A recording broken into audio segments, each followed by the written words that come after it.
software company that I started in the early 80s. I spent my entire life designing, architecting, and deploying software systems. I built about 100 different systems over the years. I moved my company to Vegas in the early 90s. I spent about a decade building systems for the casinos. One of those systems was used to help bring down the MIT card count team. So if you read the book Bring Down the House or saw the movie 21, I had a little hand in helping bring those little bastards down to their knees.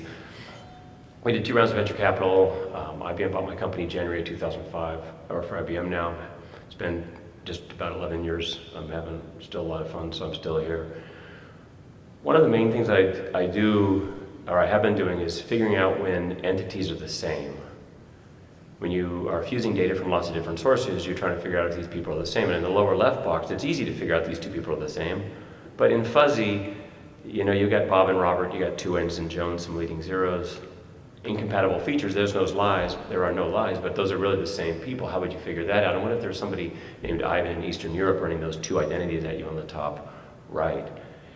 And I spent a lot of time working on that, and I used to think until only recent years that the way you do that, and I'd been doing it this way for decades, is if you're trying to figure out if it's the same person, you just look at the name and the address and the phone, and date of birth and so on. And if it's the same, is it the same car? Well, you take the make and the model and the VIN and so on. But then I gave myself this little challenge problem in my head. I was thinking to myself, what if there were these 2 females sitting in front of me? They're identical twins. I didn't know how to draw twins sitting in chairs, so I just drew those stick figures. But I envisioned these 2 ladies sitting in chairs, and they tell me they're one person. But you're sitting there looking at them, and there's 2. And to prove it, they give you 2 passports that are both identical. And then for whatever reason, you use fingerprint, DNA, and iris, and all the algorithms tell you that it's the same person. And they're sitting there telling you we're the same person. And then your most trusted resource, you know, like my mom goes, Jeffrey, that's one person. How is it that we know? I was just stumbling on this, but all the features are the same. How is it that we know that they're not the same? And it's embarrassing now, but this physics principle is all just baked into us. It's just the same thing can't be in 2 places at the same time. And I'd really never fully appreciated how significant that was. And then, of course, I realized the inverse was true. If I covered myself with a sheet right now and then changed my height a little bit so that feature would be different, and then I used a voice changer and said, my name was Sue. My name is Sue. You wouldn't be fooled. You'd know it's me. Because 2 different things can't occupy the same place at the same time. And so I realized that space and time, when and where, are the highest order bits. I think of space and time now like analytic superfood. And in fact, life arcs, how we move around, even in coarse grain, is interesting. I do work in voter registration systems, and here you got 2 names, same, date of birth the same. They live close enough to each other in 2 states there to be able to drive and vote in both states. Are they the same person or not? Just looking at coarse grain life arcs, about roughly where they've lived, what cities over the last few years, you very quickly come to realize, based on those life arcs, these are different people. And then I got invited to a big data roundtable at the Aspen Institute. I don't know, they had about 15 people around the table, and some kid starts talking about what he's doing with his company, and what he describes to me was so unbelievable. I woke up the next day and thought, wow, if that means that, that means this. And I woke up the next day and thought that again. I literally went on for a few weeks about the ramifications of what he told me. I'm just going to give you a quick little taste. He told me that cell phones in the US, and this is some years ago now, it's like, I don't know, 8 years ago, he said cell phones are creating 600 billion records a day about where you and I are when. And even with GPS off, with trilateration, 3 antennas, they get into about 60 meters, and all the way down to Wi-Fi sub 10. He then tells me it's being de-identified, no name or address, and it's being shared, and his company was getting 85% of all of the geospatial movement data in the US in real time. And I thought to myself, that's pretty interesting. Now he says to me, you know, I don't know who you are, but I know plus or minus 60 meters where you spend most nights. Let's call that home. And I know plus or minus 60 meters where you spend most days, Monday through Friday, 8 to 5. Let's call that work. And I'm like, that's interesting. He told me if I gave him 3 places that I frequent in his giant spaghetti ball of these unknown pathways that people move on, he could tell which one of those pathways is me. And he then showed me a heat map of how many people, this group of people that left Bear Stearns the night before the collapse, and which bar they went to in New York City. He then named a certain department store and said, I can watch this department store and I can tell you how many people go there and how long they stay. And I look at him and just go, wow. And he goes, that's nothing. And he goes, I can tell you they used to travel 27 miles from this demographic. And now week by week it's been changing. And on average, people are traveling only 22 miles from these demographics. And I can see it before that public company releases their quarterly earnings. And I thought, oh, that's really interesting. He said, I can tell you the 10 people you spend the most time with, not at home and not at work. I thought about my list, and I realized that if there was a name on there I didn't recognize, they're probably following me. So I just got really fascinated with what just geospatial data could do. And in part, you have to wonder what bad people might do with it, or one political party had it and the other one didn't, or an evil dictator.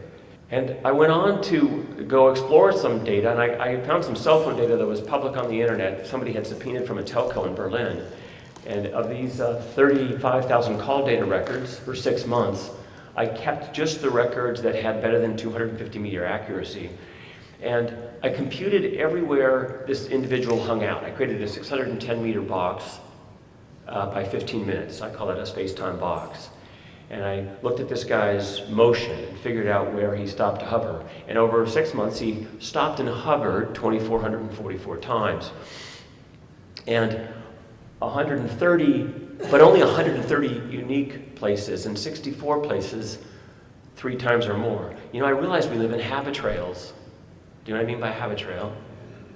Yeah, we live in habit trails. And these are his hangouts, his distributions of where he was hanging out. And this is the guy who put it up from Berlin. He's a political person in the Green Party. I figured out what street corner I could go to in Berlin and probably within a 15-minute window meet the guy. Just be like, hey, are you Maltese-Spitz? I've been getting to know you. That's kind of creepy. I'm not going to probably do that, but it does sound fun. But as a consequence, you know, I realized geospatial data about how we move is just literally a biometric. I'd rather have that than a fingerprint or a passport. It's being adopted at a blistering pace. It's going to unravel all kinds of secrets. It's going to have all kinds of privacy ramifications, but at the same time, it's going to enable enormous kinds of opportunity. I'm going to give you 2 quick examples. One thing I've been doing with the Singaporeans to help them protect the Malacca Straits, half the world's oil supply, a third of the world's commodities. They have a variety of data sources. You may have heard of the AIS data source. It is the telemetry about where vessels are when. One set of historical data that we used had 1 billion records. We just computed where every vessel in the world had ever hovered in a certain space-time box for more than a certain time. And then in real time, this system is helping them monitor where vessels are hovering now. And we're trying to find out if they're hovering in new places, like if their pattern of life is changing. And so these are 610 meter boxes right off the Changi airport in Singapore there. And so when we did this, you know, when you figure out when a vessel changes pattern of life and hanging out somewhere new, that's not that interesting because that happens a bit. And often when they're hanging out somewhere new, it's just another port. What's more interesting is they're hanging out somewhere new that no vessels have really ever hung out there before, or it's a very rare hangout. So if it's a rare hangout, we give them a few points for that. But that in itself is really not enough. You need that plus other things, like it's carrying hazardous cargo, or there's 2 people on the ship that used to be traveling under a Yemen passport, but now they're traveling under a French passport. So it's a collection of these. So it looks like this. You discover they've had a pattern of life change, but in addition to that, you take hazardous cargo, plus some identity deceit, and there is a collection of insights that become relevant. And then only the tippy top of those are actually actionable because you only have so many people that can do so many things. And the Singaporeans use this to figure out which vessels are going to be worth paying a visit to. And so we did this system and got great feedback, and then the Singaporeans asked me for Z, X, Y, and Z. I'm like, Z, I'm thinking boats aren't flying around, I guess they sink, but who cares then? And they said planes. So I went on to build a Z into these space-time boxes and decided not to test it on human things, but to test it on things far more evil that have no privacy rights, asteroids. So in my second and final example, I went to the Institute of Astronomy at the University of Honolulu, and I spent a day with them trying to figure out how I could use space-time boxes to help advance the astronomy work that they do, they told me a little bit about what they do. It kind of works like this. They take pictures of space, and you get shiny dots. You don't know how far away they are. Some of those dots are always there if they're static, but some dots, like let's say that one, was never there in the past, so it becomes a candidate, and it becomes a single detection. Many times, when you find these candidates, they become trash. They're just orphans, so you have to throw them in the trash. Only when you can find another one, maybe 8 to 15 minutes later, another moving dot, you get 2, you call it a tracklet, then you get a track, and then you have to get to 6. You have to find 6 dots at different time intervals to run it through a very large piece of math to be able to compute the actual orbit and give it a name. And from there you can I realized you could do backcasting. You say, well, where was it over the past 20 years? When you do that, you can pick up a piece out of the trash, an orphan that you couldn't integrate. And then as well, I said, man, during the forecasting, of course, they try to make sure it's not going to come and hit Earth. That's important. This is where we keep our stuff. That was funny. You guys listening? Okay, I'm almost done. So in this forecasting, I said, when you take a picture over there tomorrow, you can anticipate what was expected to be there. And they said, well, there's a few reasons why it's not there. One is it may have rotated and it no longer has enough light bouncing off of it.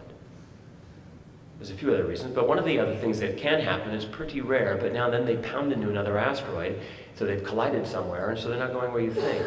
And we've only seen this twice. The first time in 2010, the Hubble was taking a picture of faraway stuff, and in the middle of it was a giant X. I tracked down the image, that's the X that the Hubble saw, and over a few months, it started to dissipate. So I looked at them and they said, we've only seen it twice by accident. I said, well, why don't you just forecast, since you can see that they're not going to hit Earth, why don't you just see if they're going to hit each other? And they were just coming to realize I have no real formal education, otherwise I wouldn't have asked such a stupid question. They said, do you realize that's multi-body orbit math and an n-squared problem? It's not like we have that much compute. And I go, but why wouldn't you do it like this? And then they just went, that would probably work. And I'll tell you what we did. I explained it like this. I mentioned these space-time boxes for the Singaporeans, and what we do is we take the first asteroid of these 600,000+ and say, where are you going to be tomorrow at noon?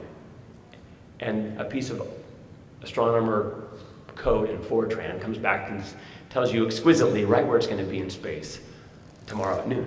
And what we do is go, yeah. What space-time box is that? It's like saying, what zip code is it? So we put it in a zip code-sized box, 0.05 astronomical units. Then we go to the same asteroid and go, hey, we're going to be the next day at noon. And it goes right here. We go, yeah. What zip code is that? So we just do that for the first asteroid, and then we go do that for the second asteroid. And the total number of asteroids that share the same zip code on the same days, there's only 2,000 a day on average. So then you go back to just those asteroids, and you say, where are you going to be on that day? And you go, where are you going to be at 1 a.m., 2 a.m., 3 a.m.? And then here you put them in a tinier box, not a zip code level box, like a street level box. In this case, 0.005 AU. And it's so few cases where 2 asteroids are in the same street on the same hour. This is where you then run the heavy math. And when you do it this way, it completely hacks the problem. We did it in less than 3,000 compute hours. And the methods that they hadn't even attempted was going to take 10 million compute hours. So I gave them a 25-year forecast of all the asteroids that are going to interact with each other over the next 25 years. And they came back, they sent me, this is the first time they trained a telescope somewhere in space, and watched these 2 asteroids get within the diameter of Earth of each other, so they're super excited about that. They didn't actually see them get as close as they got because the sun came up. That's crazy.